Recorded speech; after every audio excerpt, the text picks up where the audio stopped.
Ang tulong natin ay nasa pangalan ng Panginoon. Siya ang lumikha ng langit at lupa. Ating ipahayag ang ating mga kasalanan sa Diyos. Ang ating Diyos ay Diyos na mahabagin at mapagpatawad.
Mapalad ang tao na pinatawad na yaong kasalanan at nalimot na rin ang kanyang nagawang mga pagsalangsang. Mapalad ang taong sa harap ng Panginoon ay di na pinararatangan ng kasalanan, dahilan sa siya ay hindi nanlilinlang. Nung hindi ko pa naipapahayag yaring kasalanan, sa buong maghapon ako'y nananangis sa matinding lumbay.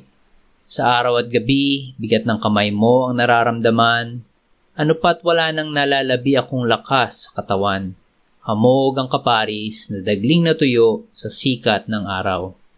Ako ay lumapit sa iyong harapan at salay inamin. Ang aking nagawang mga pagsalansang di ko inilihim. Pinagpasyahan ko ang lahat ng ito sa iyo'y idaing at aking natamo ang iyong patawad sa sala kong angking. Mga minamahal, sinasabi sa unang Juan 1:9, kung ipinapahayag natin ang ating mga kasalanan, maaasahan nating ipatatawad sa atin ng Diyos ang mga ito at lilinisin tayo sa lahat ng ating kasamaan sapagkat siya'y tapat at matuwid. Salamat sa iyo, O Diyos. Pinatunayan mo ang iyong pag-ibig sa amin nang si Kristo ay mamatay para sa amin noong kami mga makasalanan pa. Ngayon ay buksan mo ang aming mga labi at kami ay magpupuri sa iyo.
Gawa 17:28-31.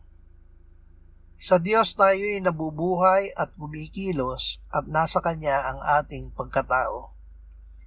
Tulad ng sinabi ng ilan sa inyong mga makata, sapagkat tayo rin ay Kanyang supling.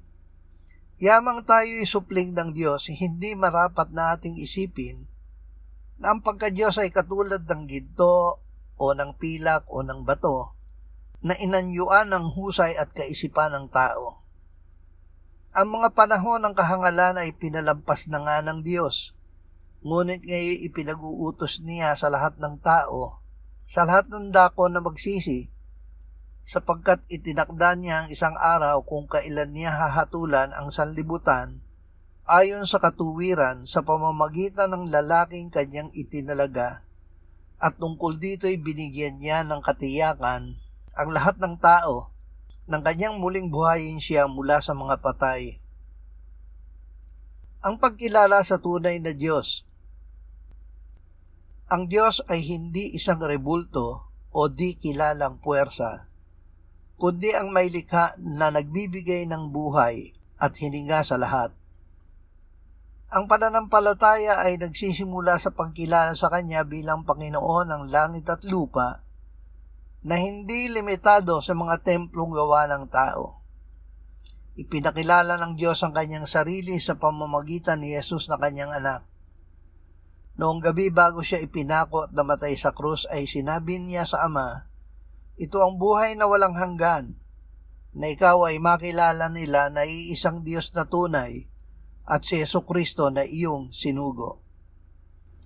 Awit 66, 10-12, 17-20. Sapagkat ikaw, O Diyos, ang sumubok sa amin, sinubok mo kami na gaya ng pagsubok sa pilak. Iyong inilagay kami sa lambat, nilagyan mo ng malupit na pasahan ang aming mga balikat. Hinayaan mong sakyan ng mga tao ang aming mga ulo, kami ay dubaan sa apoy at sa tubig, at dinala mo kami sa kasaganaan.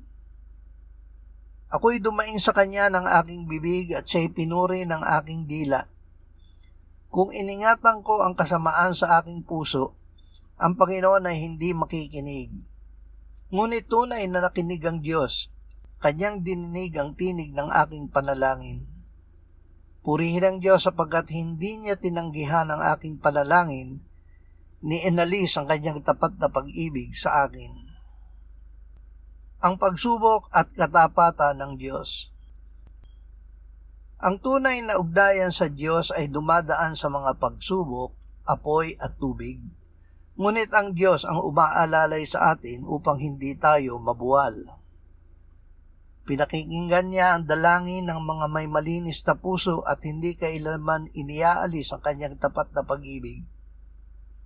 Sa sandaling panahon ay kailangan nating dumanas sa mga pagsubok upang ang kadalisayan ng ating pananampalataya na mas mahalaga kaysa gintong nasisira bagamat sinusubok sa apoy, ay mauwi sa kapurihan, kaluwalhatian at karangalan sa pagpapakita ni Hesukristo. Unang Pedro 3:15-18. Sa inyong mga puso ay pakabanalin ninyo si Kristo bilang Panginoon. Lagi kayong maging handa na ipagtanggol sa bawat taong humihingi sa inyo ng katuwiran ang tungkol sa pag-asang nasa inyo. Ngunit gawin ito ng may kaamuan at paggalang. Ingatan ninyong malinis ang budi upang kapag kayo ay inalipusta, ang mga nagsasalita ng laban sa inyong mabuting paraan ng pamumuhay kay Kristo ay mapahiya. Sapagkat mas mabuting magdusa dahil sa paggawa ng mabuti kung iyon ay kalooban ng Diyos, kaysa magdusa dahil sa paggawa ng masama. Sapagkat si Kristo man ay minsang nagdusa dahil sa mga kasalanan, ang isang matuwid dahil sa mga di matuwid, upang kayo ay madala niya sa Diyos. Si Kristo ang papanahanin sa puso. Diyos ang gumawa upang tayo ay makipag-isa kay Kristo. tayo ay na kay Kristo Jesus na naging karunungan para sa atin mula sa Diyos at katuwiran at kabanalan at katubusan. Maging handa tayo na ipagtanggol ang ating pag-asa ng may kaamuan. Kahit magdusa dahil sa katuwiran, tayo ay mapala dahil si Kristo mismo na nagdusa para sa atin upang dalhin tayo sa Diyos ay nananahan ngayon sa atin. Juan 14:15-18:21. Kung ako'y inyong minamahal ay tutuparin ninyo ang aking mga utos. At hihingin ko sa Ama at kayo'y bibigyan niya ng isa pang mga aliw upang makasama ninyo siya magpakailanman. Ito ang espiritu ng katotohanan na hindi kayang tanggapin ng sanlibutan sapagkat siya'y hindi nito nakikita o nakikilala man. Siya'y nakikilala ninyo sapagkat siya'y nananatiling kasama ninyo at siya ay mapapasa inyo. Hindi ko kayo iiwang nag-iisa, ako'y darating sa inyo. Siyang mayroon ang aking mga utos at tinutupad ang mga iyon, ay siyang nagmamahal sa akin, at ang nagmamahal sa akin ay mamahalin ng aking Ama, at siya'y mamahalin ko at ihahayag ko ang aking sarili sa Kanya. Kasama natin ang Diyos. Ang tunay na pagkilala at pag-ibig sa Diyos ay napatutunayan sa pagsunod sa Kanyang mga utos. Hindi niya tayo iniwang mag-isa. Ibinigay niya ang espiritu ng katotohanan upang manahan sa atin. Siya ang nagbibigay lakas sa atin na mamuhay ng matuwid at manatiling kaisa ni Kristo. Ang nagmamahal kay Jesus ay tumutupad ng Kanyang mga utos. Siya ay minamahal ng Ama at ni Jesus at inihahayag niya ang Kanyang sarili sa Kanya sa pamamagitan ng Espiritu Santo. Ang tunay na buhay. Ang tunay na buhay ay nagmumula sa pagkilala sa iisang tunay na Diyos at kay Hesukristo na nagbubunga ng isang buhay na may malinis na budhi at tapat na pagsunod sa Kanyang mga utos. Bagaman may mga pagsubok at paghihirap, hindi tayo nag-iisa dahil ang espiritu ng katotohanan ay nananahan sa atin na siyang nagpapatatag sa ating pakikipag-isa kay Kristo at naghahanda sa atin para sa Kanyang pagbabalik.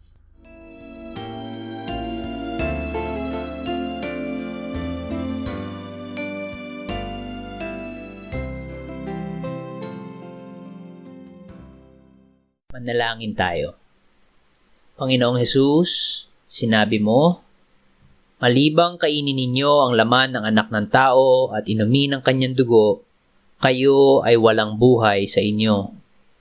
Ang sino mang kumakain ng aking laman at umiinom ng aking dugo ay may buhay na walang hanggan, at akin siyang muling bubuhayin sa huling araw.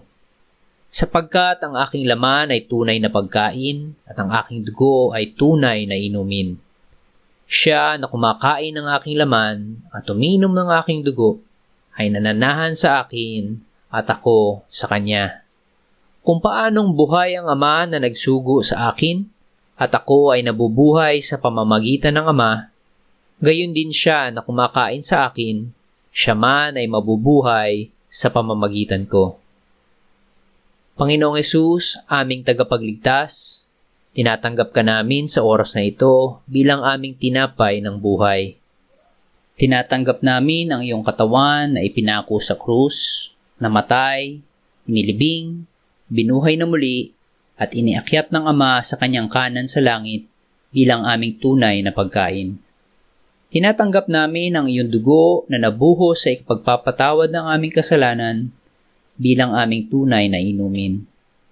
Manahan at mabuhay ka sa amin upang kami ay mamuhay sa pamamagitan mo kung paanong ikaw ay namuhay sa pamamagitan ng Ama. Salamat, Ama, sapagkat dahil kay Kristo, kami ngayon ay nakapamumuhay kasama mo kaisa ng Espiritu Santo. Sa iyo ang lahat ng kaluwalhatian, ngayon at magpakailanman. Amen.